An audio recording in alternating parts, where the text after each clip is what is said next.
Hello everybody, this is Sinema77, horror and cult film lover. I'm back with another video. And right now it's kind of a big thing right now is that the writer-director Lars Von Trier has a new movie coming out called The House That Jack Built that stars Matt Dillon as a serial killer and Uma Thurman as a victim and stuff. And right now the movie is getting a lot of controversy, and it just played at the Sundance Film Festival, and now I believe it's in limited release and stuff. And um, I think when I think right now it's playing in a edited version, but I think when it comes out, you get the unedited version on video, or we'll see what happens on that. But thinking about Lars von Trier, we're going to go and we're going to talk about one of his movies that is definitely an interesting conversation piece. And the movie we're going to talk about is Nymphomaniac, Volume 1 and Volume 2. This is the extended director's cut, and the tagline, Forget About Love. Experience Lars von Trier's full vision, 5.5 hours. So yeah, this is a lengthy movie, and I have actually sat and watched the entire thing. This is one of those kind of movies, though, like if you sit and watch this, even though this does have a good cast, I mean, you got Charlotte Gainsbourg, you got Stellan Skarsgård, you got Christian Slater, Willem Dafoe, Uma Thurman, so on and so on. I mean, you got a lot of Udo Kier's in this, and well, yeah, Shia LaBeouf is in this. So, but anyway, though, just yeah. So, but the story basically is centered about this character named Jo, and she's found by this bachelor in an alleyway. She's been beaten. She's been, really just run through the ringer. And this bachelor's name is Seligman, played by Stellan Skarsgård. He picks her up and brings her back to his home, and he's taking care of her. He's giving her, hot tea to drink, and he's taking care of her wounds and stuff. And she kind of, little bit, she regains consciousness, and she's laying there, and she starts telling him about the story of her life, kind of everything that leads up to this moment. And she's, pretty much about the first thing she says, she's a nymphomaniac, and and then she goes into her younger days where, as a young girl, she liked, feeling sensations on her vagina and things like that. And as she grew older, and that Shia LaBeouf plays a character that, he was like the first boy she wanted to lose her virginity to. And so she goes to him and she says she wants to have sex with him, and he does. And of course, for like a lot of women, it's very brief. It's very unpleasant. It's not much fun at all. And so she's just kind of like, well, what's the point of that? And not really what I had in mind. But little bit by little bit, she starts having more sex. And like at one point, she's talking about how she made a bet with her friend that for a bag of candy, that they had like a big bag of, they call them sweets, but for a big bag of sweets, her and her friend would go on this train, and they would basically try to see how many men they could have sex with, and the one who got the most would win the bag of sweets.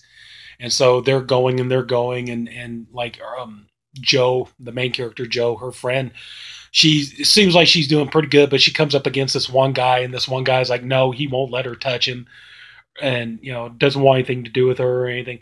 So she goes off, and Jo goes up and she starts talking to this guy, and he's explaining that, like, he doesn't want to do anything. He's married, and him and his wife are trying for a baby, and he's saving himself up, so he can come and his wife and they can have a baby and all this other kind of stuff. But Jo is able to seduce him enough that she, gives him a blowjob, and she, gets the cum out of him that way. And she ends up winning the bag of sweets and stuff. And then just kind of more and more. And the young version of Jo is played by the actress Stacey Martin,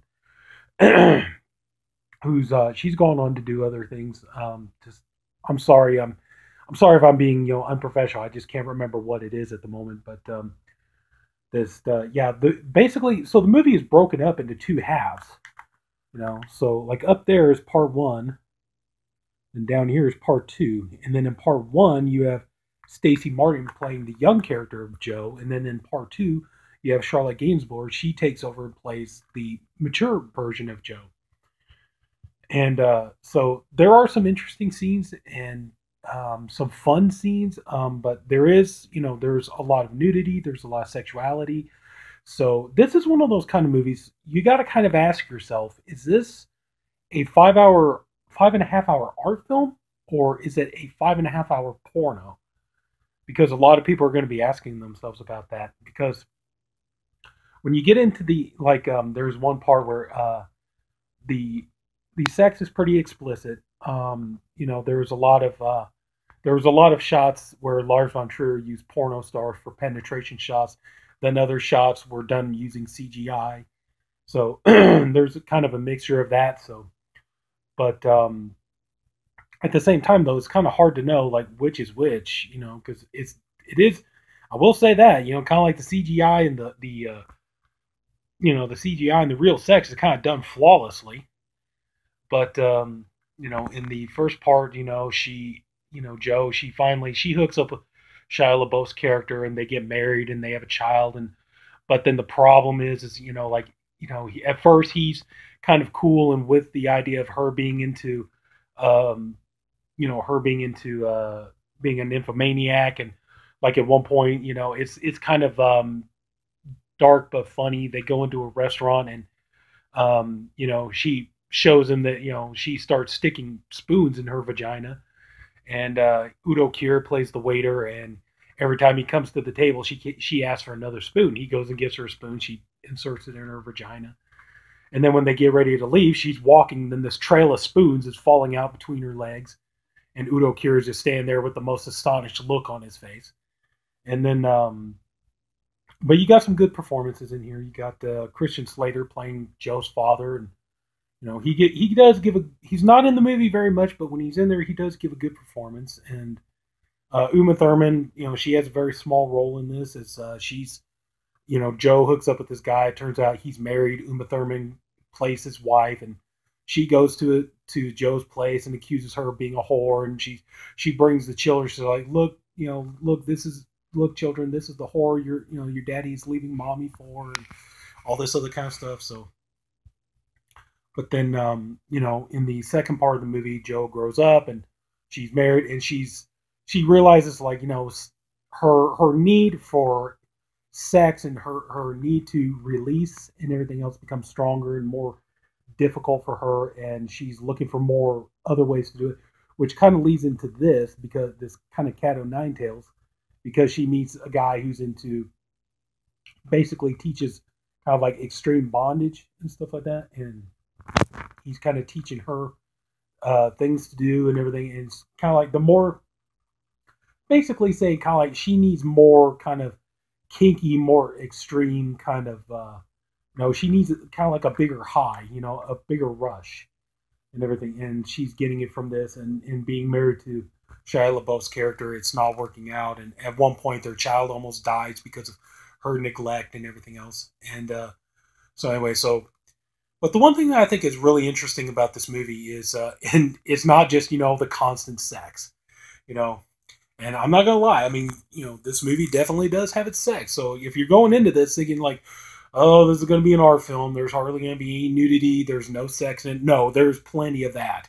I promise you, you're gonna get your money's worth. Okay, so yeah, this is definitely unrated. But anyway, though. But the one thing I think is actually kind of really interesting about this movie is that not really many people in this movie can be believed. I mean, you kind of find out that, Joe, you kind of actually question by the end of the movie, you question whether or not what she told him was real, and a lot of it seems kind of far-fetched, and so you're kind of curious about it. But then the character of Seligman that Stellan Skarsgård plays, he turns out he's not exactly what he seems to be. So I think that's kind of one of the more interesting aspects of this movie is like, can anybody in this movie be believed?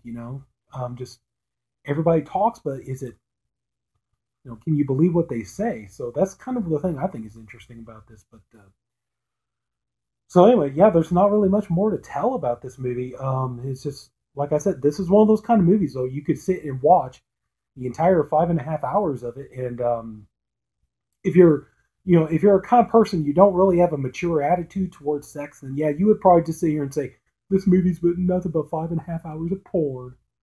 It's like my ex-girlfriend, she definitely would have been like, oh, this movie is nothing but a 5-hour porno. But when we broke up, she would have wanted to keep it.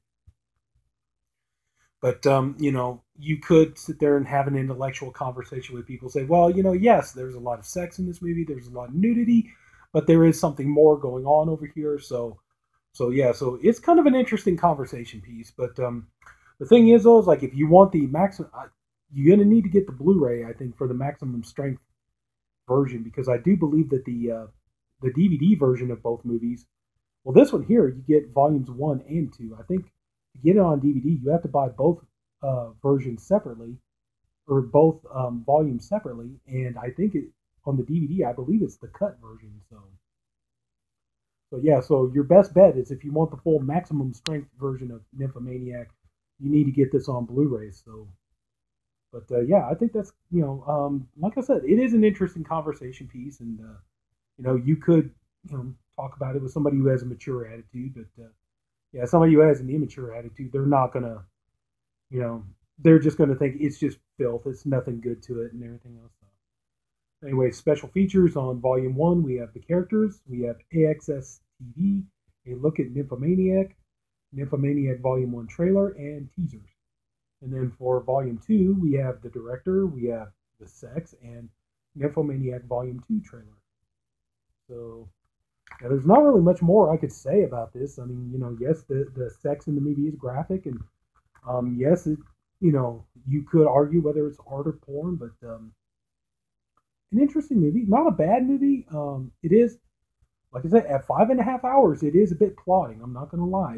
It does drag in a lot of areas, so you got to be kind of aware of that. But yeah, I mean, if if you're interested and you're just kind of curious and kind of I guess if you want to put it in air quotes, you say maybe like a mainstream porn or something. It's like, I don't know if that's what Lars Von Trier was trying to go for with this, but anyway, yeah, it's an interesting movie, so I say give it you're looking for a little something to, naughty to watch, this will do it for you. So anyway, that's going to wrap it up. We talked about Nymphomaniac, Volume 1 and 2, Lars Von Trier's film, and that's it. If you sat and watched this entire video, I thank you for doing so. I truly appreciate you for doing it.